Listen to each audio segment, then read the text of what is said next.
Përfundojnë masat ekonomike. Kryeministri Hristian Mickoski paralajmëroi se nafta do të shitet 6.5 denar më lirë.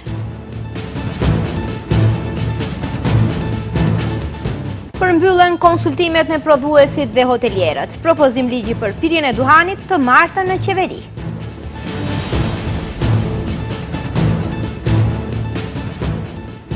Kryediplomatja bullgare tha se Maqedonia e Veriut duhet të përqendrohet në përmbushjen e detyrimeve dhe jo në kërkimin e konflikteve. Sekretari Amerikan i Mbrojtjes ka deklaruar se Washingtoni është i gatshëm të rifillojë veprimet ushtarake kundër Iranit.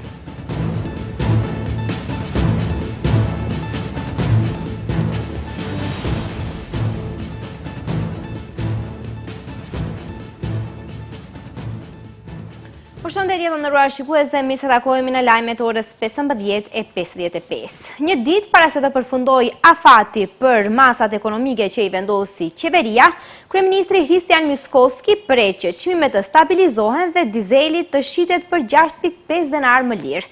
Ai sqaroi se TVSH do të kthehet në 18% dhe ndërsa pret që akcizat të mbetet ulja prej 2 denarësh për litër për naftën dhe benzinën pa plumb. Kryeministri pret që të marrën një zbritje shtesë nga Okta. Qeveria paralajmëron uljen e çmimeve të derivateve. Një ditë para se të përfundojë afati për masat ekonomike që i vendosi qeveria, kryeministri Hristian Mickoski tha se pret që çmimet të stabilizohen dhe dizeli të jetë më i lirë për 6.5 denar. Ai paralajmëroi seancë qeveritare online për nesër dhe, siç tha, vendi do të mbetet me çmimet më të ulta të karburanteve deri tani. Norma preferenciale më pashme për benzinën prej 10% do të kthehet në 18%, ndërsa sa i përket akcizave do të mbahet ulja prej 2 denarësh për litër, për naftën dhe benzinën pa plumb 95 dhe 98 oktan, sepse mesatarja në gjysmën e dytë të majit për naftën dhe benzinën pa plumb sillej midis $1.000 dhe $1.200 për fuqi. Ai shtoi se do të vazhdojnë të negociojnë me Oktan për zbritje shtesë. Por negociojmë me Okta për të parë se si do të jetë. Ndoshta mund të marrim një zbritje shtesë prej andej të paktën për gjysmën e parë të qershorit. Kur i marrim parasysh të gjitha këto masa, atëherë pres që çmimi i benzinës të mbetet i njëjtë ose të ketë një rritje të vogël prej gjysmë denari dhe nafta të bëhet më e lirë për rreth 6 denare gjysmë, 6 deri në 6.5 denar.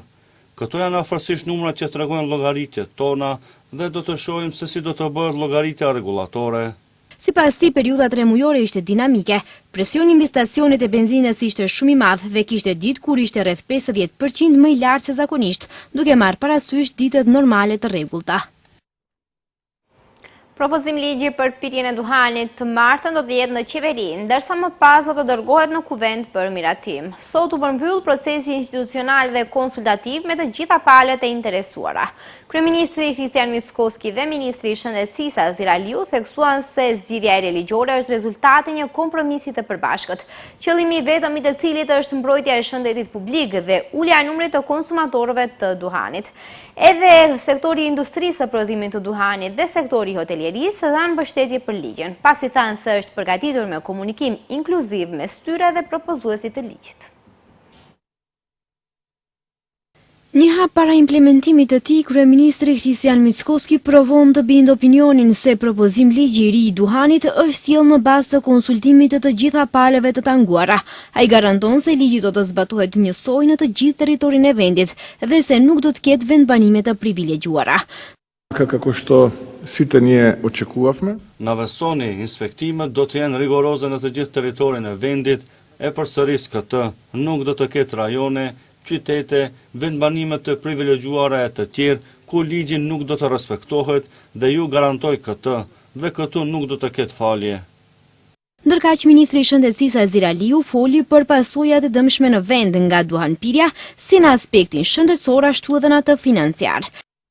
Pra për këtë arsye duhani lidhet për fat keq me mbi 3600 raste vdekjesh në vendin ton ose 13% të gjithë vdekshmërive në vend. Humbja ekonomike vlerësohet me 38 miliard denar, respektivisht mbi 600 milion euro në vit, që përbën rreth 5,16% të bruto prodhimit vendor në shtetin tonë. Tek të rinjt e moshuar nga 13 deri në 15 vjeç, 13,6% përdorin produkte të duhanit ose të nikotinës, që është shkallë më lartë e përdorshmërisë në vend. E sektori i industrisë së prodhimit të duhanit dhe të sektorit të hotelierisë dhanë mbështetje për ligjin, pasi thanë se është përgatitur me komunikim inkluziv mes tyre dhe propozuesit të ligjit. Оцениваме фактот што во текот на подготовка Si grupacioni prodhimit të cigareve në kornizat të shoqatës së prodhuesve të duhanit, pranodës ekonomike të Maqedonisë e vlerësojnë faktin se gjatë përgatitjes së ligjit u mundësua komunikimi inkluziv me propozuesin e zgjedhjes ligjore, gjatë së cilës një pjesë e vërejtjeve, qëndrimet e shoqërisë janë marrë parasysh. Vokoj što nije, kako u cilski sektor, Ne që nga fillimi e kemi shprehur mbështetjen tonë për sjelljen e ligjit për ndalimin e duhanit dhe qëllimit të tij kryesor, mbrojtjen e shëndetit publik. Dua të falenderoj qeverinë, kryeministrin dhe ministrin për qasjen prej partnerësh për krijimin e ligjit dhe fazën e implementimit, gjithsesi ashtu quajtur në periudha 1 vjet grace, gjatë së cilës ne si sektori i hotelerisë do të kemi mundësi të rregullojmë terrasat tona në pajtim me ligjin. Propozim ligji për pirjen e duhanit të martën do të jetë në seancë plenare, ndërsa më pas do të dërgohet në kuvent për miratim. Ligji i ri ndalon pirjen e duhanit përfshirë edhe cigaret elektronike në hapësira të mbyllura dhe në automjete të mbyllura, ku ka të pranishëm fëmijë. Ndalon pirje 20 metra nga hyrjet e institucioneve shëndetësore, arsimore dhe institucionale, ndërsa po ashtu ligji mbyll edhe zonën gri, sa i përket terasave e cila nuk është e hapur të paktën në 2 anë. Ligji ndalon reklamimin në platformën online, rrjetet sociale dhe marketingun përmes influencerëve dhe kanaleve të ndryshme të tyre. Ministra e Punëve të Jashtme e Bullgarisë Velislava Petrova tha se Bullgaria nuk do të tërhiqet nga ajo që është dakorduar në vitin 2022 dhe se rruga e shkupit drejt Bashkimit Evropian kalon përmes zbatimit të detyrimeve të marra. Ministra rikujtoi se kishte marrë pjesë personalisht në negociatat për kornizën negociuese dhe di në detaje çfarë është dakorduar me Shkupin.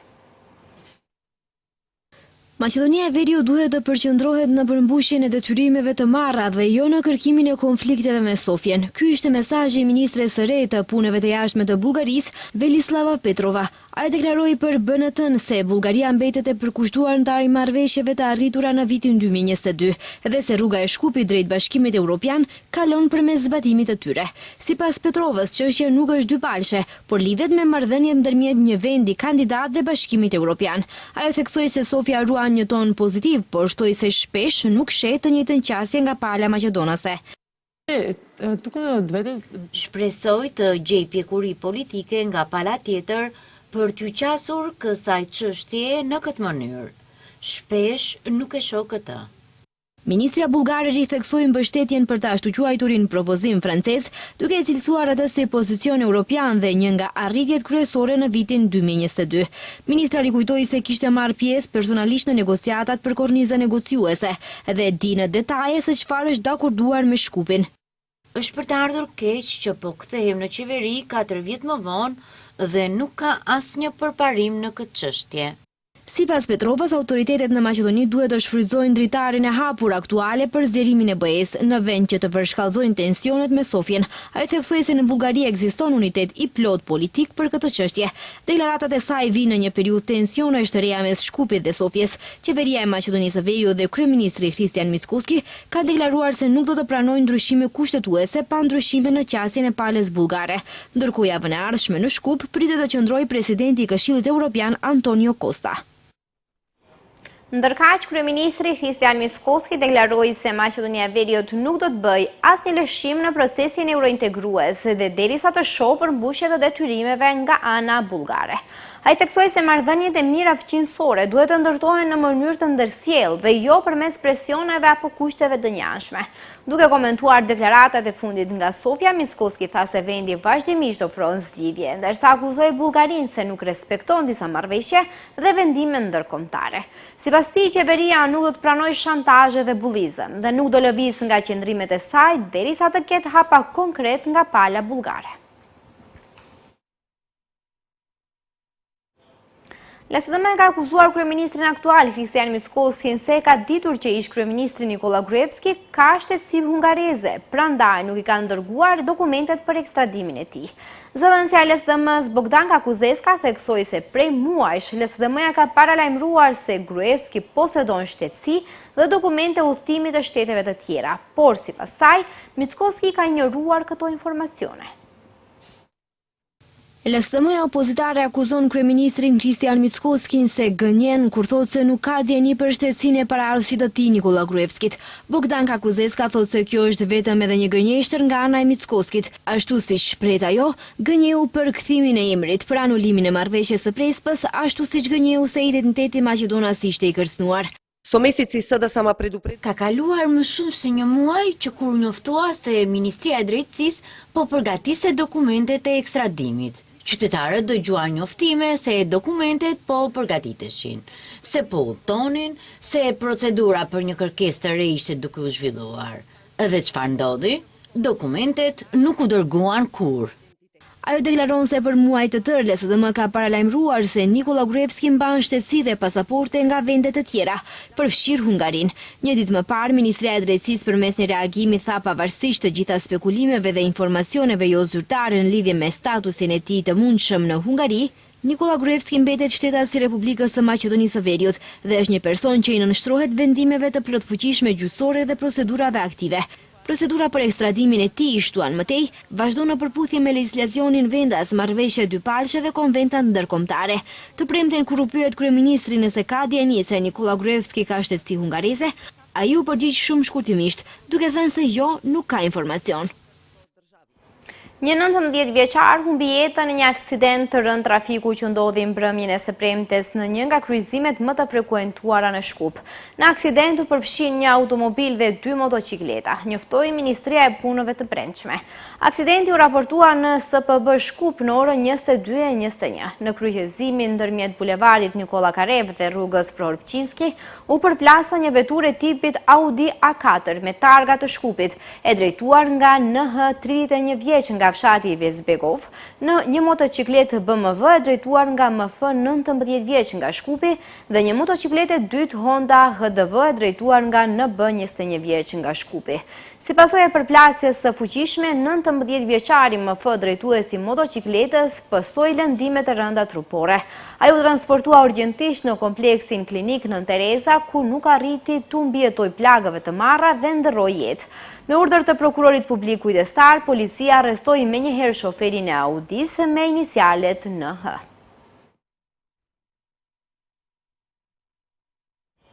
Levica ka kritikuar Ministrinë e Arsimit për gjetjet e revizionit shtetëror mbi menaxhimin e financave dhe mos zbatimin e rekomandimeve. Sipas tyre, në një shtet normal, një raport i tillë do të kishte pasoja të rënda për të gjithë stafin drejtues të mashit. Ndërkaq, Ministria e Arsimit u kundërpërgjigj duke thënë se raporti referohet vitit 2023 gjatë qeverisjes së kaluar dhe se po punon për zbatimin e vërejtjeve të revizionit.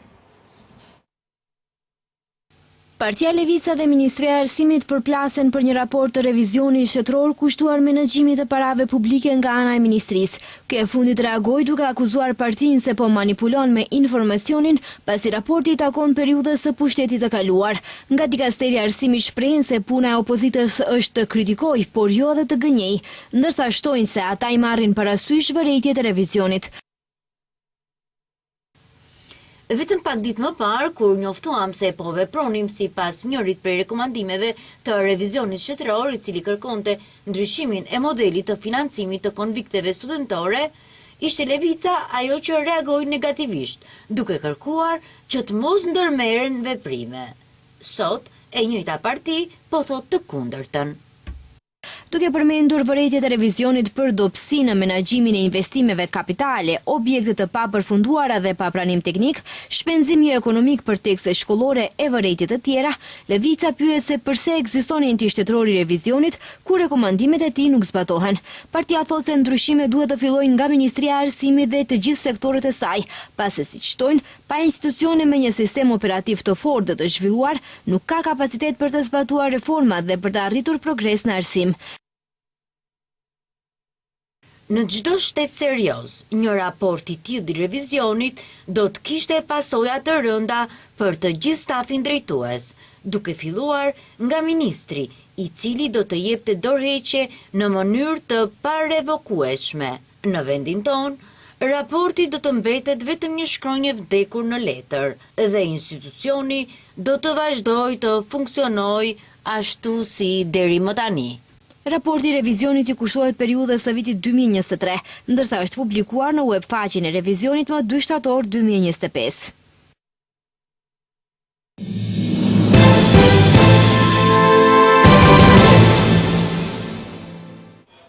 Sekretarja Amerikane i Mbrojtjes Pete Hegseth ka deklaruar se Washingtoni është i gatshëm të rifillojë veprimet ushtarake kundër Iranit nëse negociatat në vazhdim nuk prodhojnë një marrëveshje, duke theksuar se forcat amerikane mbeten të gatshme pavarësisht përpjekjeve për të arritur një zgjidhje diplomatike.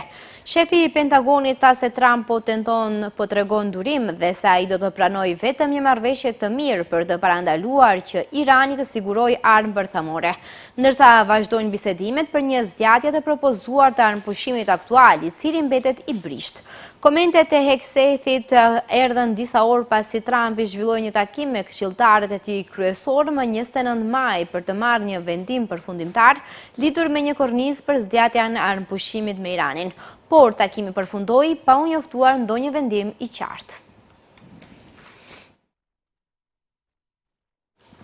Vetëm gjatë javës së fundit 77 fëmijë janë vrarë ose plagosur në Liban si pasojë e dhunës dhe përshkallëzimit të konfliktit, sipas një reagimi të publikuar nga UNICEF në rrjetin social X. Organizata theksoi se kjo shifër përkthehet në mesatarisht 11 fëmijë të prekur çdo ditë, duke ngritur alarmin për ndikimin e rëndë që po ka konflikti mbi më të vegjëlit. Fëmijët nuk duhet ta paguajnë çmimin e konfliktit, ata duhet të mbrohen në çdo kohë. Armiqësitë duhet të marrin fund, thuhet në deklaratën e UNICEF Liban. UNICEF dhe agjencitë të tjera humanitare kanë paralajmëruar se përshkallëzimi i dhunës po rrezikon jetën dhe mirëqenien e mijëra fëmijëve në zonat e prekura nga konflikti.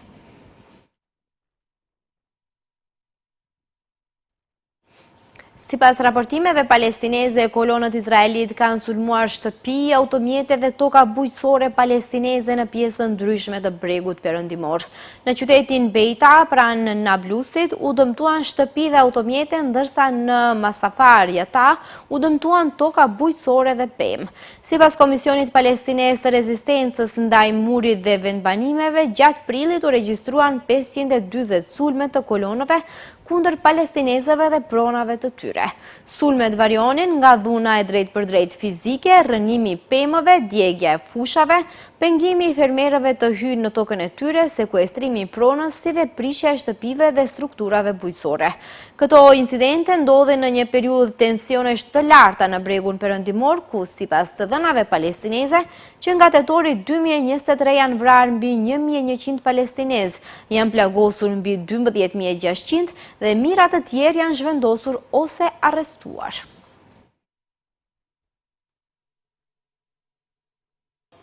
Këtu shënon kjo edicion informativ fundin e tij, ndërsa bashkë do të shihemi në edicionin qendror. Deri atëherë, ju takofshim.